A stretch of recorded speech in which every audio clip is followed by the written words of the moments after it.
But it's incredibly cutting. And if you get into that game, you'll always find somebody who's got a better riposte than you have, and you get cut down to shreds. And that's not a good game to play, to see who's the sharpest, who's got the biggest sort of cut down and negative response. And whenever I've seen that, I said, I'm not playing those sorts of games, because it's just ego trips again. Who's the sharpest and who's the best.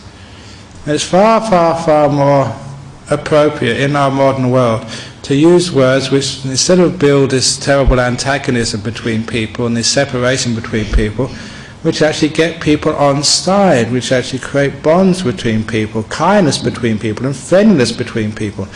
And you really just have to be very careful the way you speak so you don't antagonize each other. In this world now, it is very easy to be fragmented, and with the availability of all sorts of weapons and bombs and goodness knows what else, we can't afford to antagonize each other. And a lot of times it's just unskillful speech which antagonizes each other, instead of actually praising, praising the moderates, praising the kind people, praising the goodness in another person or in another religion or in a politician or whatever.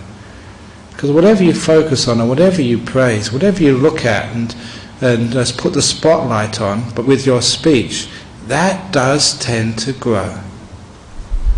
So it's a policy of mine over many years, and being a teacher in a monastery, is actually to be very, very uncritical of the monks I'm supposed to be training, but being very, very praising of when those monks, start to keep their rules well, start to be more restrained, start to meditate well. Now use the way of positive reinforcement to create a harmonious community.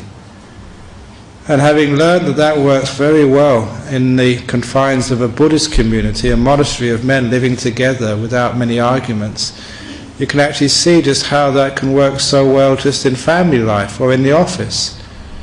Gee, that sometimes it's what I hear, what happens in office and politics and backstabbing, and that just hurts everybody. It hurts the company, it hurts the people there, it hurts the families when you go home with all that negativity. Why can't we speak kindly to each other? I really mean that, just to speak kindly and show each other how much you appreciate them and say thank you, and I really appreciate what you've done and that extra work which you did.